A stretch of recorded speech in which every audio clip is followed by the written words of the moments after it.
Day438, getting near the 500. It's got this little device. It's basically a camera with a solar panel and a SIM card in it, so you can put it somewhere completely remote and it can broadcast back to your phone and keep its battery charged with its own solar panel. So we'll see how good it is. It seems to be all right at the moment. I've got it working in the yard, but we'll see what it's like in a location and see how long the battery lasts. We had a shower of rain last night, so we've got this like moist soil now, which is ideal for putting a pre-emergence spray on. So we just put it on now. This is on the sunflowers, then we're going to put some on the sweet corn over there in a minute. But look at the little weeds that have already grown just in a week when we've had hardly any moisture. So unfortunately they've kind of like made it through now. We probably should have mixed a little bit of glyphosate in with it, and that would have knocked them out. But at least no more should arrive other than the sunflowers, hopefully. We're putting 500 litres of water on to the hectare.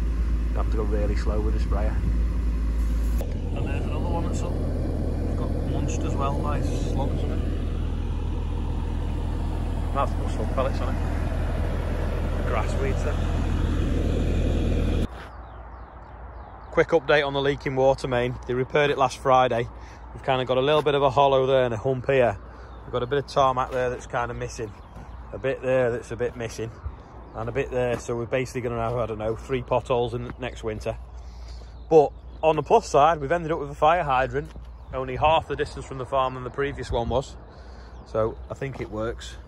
But they've obviously put a joint on it, including a hydrant. But yeah, shame they didn't get the tarmacking quite right. Another like couple of inches all the way around, and it might not have turned into a pothole in the winter.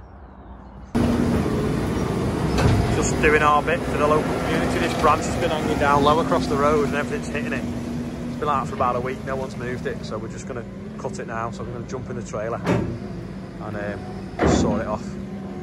Otherwise, open the trailer, we should shove the trailer back underneath and then open the door.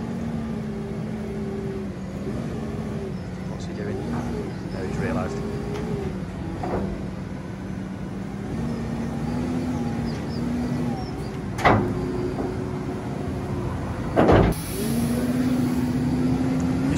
Just going to get over a bit now and then I'll cut it against the hedge line. I don't know how it's not smashed a window on a bus. That's better now. Take it back, put it through the chipper. Bateman's cut out on the road because this wire here that once went before and been repaired, the John Deere dealership repaired it again, but with a chocolate block, and it's now come undone. I have to put that in there. Back running.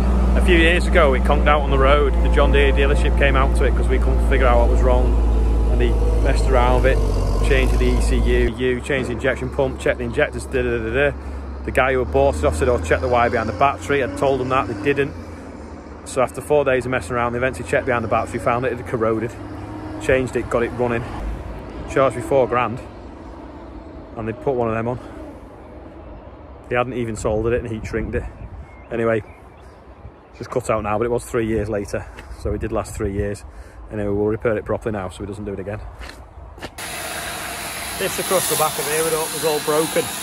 We're plasming it out and we're getting a bit of bucket edge now. We're going to put a piece of bucket edge across the front. It's harder wearing. And some of these are worn a bit. If we get time, we might build these up as well. So this is the bit now. It's been cut out. And Adam, I'm going to wind him up now. It's tacked it on. I'm going to put a proper weld on it now to hold it in place. Didn't think it was windy till I started welding outside. Well, that's a bit better weld now. Got a bit more meat in it. There's where it's a bit windy. Blowing the gas. It's not so bad this end. But that weld there, there's just not enough meat in it. There's a few cracks in this, so we just welded them on, over welded them, just in case it starts to fracture more. That's better now. Proper weld. Look at that now. Yeah, but the two are off. Them strips, they'd not be better either side. It's got a strip for this side over there. There's a thin strip. We had about 5 mil of rain last night, so we've not touched any of the grass today. Anyway, the mower's in the shed here. I just thought I'd give you a closer look at it because I've opened the front up so you can get underneath. It's dead simple how it works. You've basically got 4 what they call drum mowers. It's like a top hat that spins round, and then it's got these blades on here. So there's only 3 on each drum. They spin round that way. So these 2 spin that way and throw the grass backwards. Hits this disc here, which spins and then tosses the grass to the next one in the back there. You see the third one, sorry, the second one. And then that holds it, pushes it into a row in the middle. And these drums here spin the opposite way. If you look, so the 2 ones in the middle are the counter rotating, and the 2 outer ones cut inwards, otherwise the grass would be thrown sideways. So they throw it in, hit the 2 discs again at the back, throw it underneath the middle of the tractor. So normally a front mounted mower, you'd have a rear one on the back as well. So the other one that was broken that we've not fixed yet, we'll try and bodge that up maybe, and we could have one on the back and one on the front, double the output, but realistically, we don't have a lot of grass, so this is nearly 3 meters wide. This is probably enough. So it has these little funny catches here, which are really fiddly, which makes that fold up and down. It makes it shorter on the road when that's folded up, if you look, because that folds down. Focus on gas struts. That folds down like that, makes it longer, which is awkward for seeing out of gateways. You could put a mirror on the front, but of course when it's folded up, the lights aren't facing forwards and the marker boards are facing the wrong way. So I don't know whether they could have designed that so that they fitted on this bit. It always stays on, I don't know. It says Fendt on it, but it's actually made by Fella, I think, which I don't know whether it's part of Lely now. Someone might know. Leave a comment if you do. Over here you've got these sides here that fold up and down. That's just like a guard to stop you walking into it and the grass and stones flying out. Got this handle here. That changes how narrow a row it leaves under the tractor. So you could put it quite wide if there's a lot of grass, or quite narrow, whichever. And then this bit that's clipped onto the top of it through this pin here, that's for changing the blades. You slide it in, pull down, lift, unclips the blade, slide another one in. Funnily enough, I was watching Tom Pemberton yesterday. He was changing his mower blades and he had to use a rattle gun. So I think he has, is it a Malone mower? Made in Ireland, and they were bolted on. He said that was the only thing he didn't like about it was he had to use a rattle gun to change the blades. This is just a pinch bar tool. This is the little thing that undoes the guards to fold them down, and you stick it in the hole somewhere. Now there, and you have to sort of flick this little, see better there. You have to sort of flick this little tongue from above with that. Dead fiddly. I don't know why they've made it like that. I just don't get it at all, but where's it gone now? Yeah, they could have come up with a better design than that. And then also when you stick it in its holder there, it just, to me, it just looks like it could fall out on a bump. Spare blades in there, you undo that clip, take that off, and that should lift out, but it's so tight you have to hammer it with something, so that's a bit rubbish. It's on an A-frame system, so you've got like this red frame here, and you pull a pin out and you click that, drop it off, and then come up to it and click it back on. Just makes them a bit easier to put on and off without having to mess around with the link balls and get too close to some of the framework with your hooks, which could make it where you could damage it basically, because you could be driving in and like rip the curtain, if you will. You can slacken it off with these hooks here, and then that drops down a bit more out the way. I think it's shaft driven in the top for the gearbox and the shafts, and looks to be something there to adjust just a clutch. I think it's a slip clutch, is it? Unless it is a belt. Don't know actually. I've got a handbook for it actually as well. Yeah, I'm not sure. Looking underneath at the trough when you look up though, I think it's just the shaft goes along with cogs and pinion gears on dropping down. But I will have a look, check on that. The lights, there's a wiring loom coming for it, so you basically plugs in, goes onto the front of the tractor, and then these side lights on the front work then. Same colour as the tractor, so it looks nice because it all matches. But it's done nothing today other than sit in the shed gathering dust. But that's farming, isn't it? I think yesterday I couldn't find any flowers, and now look, loads of them. Just shows you what sort of 5 mil of rain and some sunshine can do. It's been sunny all day now, and we've now got flowers. So that means that we'll get pods, and if we get pods, we'll get beans.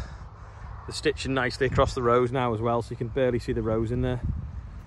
So hopefully they'll get to about, you know, chest height or higher. Plenty of pods on them, lots of sunshine, bit of moisture every so often, and a decent yield. I'm in the sunflower field now. I think they've physically grown about that much today.